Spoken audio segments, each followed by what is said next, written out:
Hi అండి, అందరికీ నమస్తే. మేము ఇవాళ మహారాష్ట్రలోని తుల్జాపూర్కి వెళ్తున్నామండి. నమస్తే అమ్మ. మేము తుల్జాభవాని పోతున్నాము. ఇప్పుడు స్టార్ట్ అయ్యాము. తుల్జాపూర్ పోతున్నాం. మేము తుల్జాభవాని అమ్మవారి దగ్గరికి పోతున్నాము. ఇప్పుడు స్టార్ట్ అవుతున్నాము.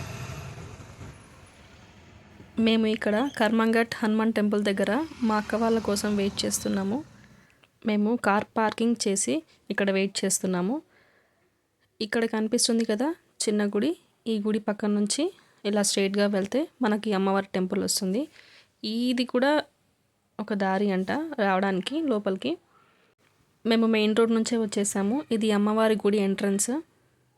చూడండి, కోటలాగా ఉంది. ఇది అమ్మవారి గర్భాలయ గోపురం అన్నమాట, కనిపిస్తుందా? సో మేము ఇక్కడ ఒక చిన్న మిస్టేక్ చేసాము. ఆ మిస్టేక్ వల్ల మేము ఒక 6 hours ఈ లైన్లలో వేచి ఉండాల్సిన పని జరిగింది. పూల అబ్బాయి చెప్పిన మాట విని మేము దర్శనం అంటే గుడి బంద్ చేస్తారని తెలిసి లైన్లలోకి వచ్చినాం. ఇక్కడ చూస్తే ఒకే ఫ్లోర్ ఉందనుకున్నాము, కానీ కాదు, ఇలాంటివి 4 floors ఉన్నాయన్నమాట. ఫస్ట్ మమ్మల్ని 3rd floorకి పంపించారు. మేము అక్కడ నుంచి డైరెక్ట్ గుడికే ఉంటుందేమో అనుకున్నాము, కానీ 3rd floor నుంచి 4th floorకి, 4th floor నుంచి మళ్ళీ 2nd floorకి షిఫ్ట్ చేశారు మమ్మల్ని. ఇక్కడ కనిపిస్తుంది కదా ఈవిడ, అంటే మాకు పూనకం వచ్చిందని అలా వెళ్ళిపోయింది.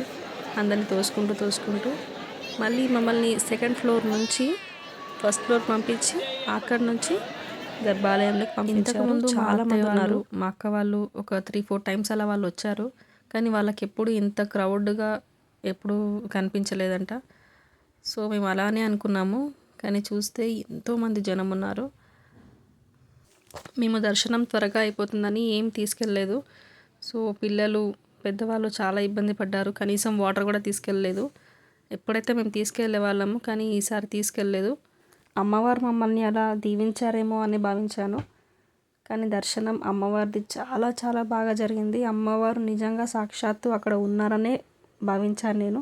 అంత అందంగా ఉన్నారు అమ్మవాళ్ళు. ఇది మా ఫొటోస్, మేము దిగిన ఫొటోస్ లాస్ట్కి. Thank you so much for watching. జై భవానీ.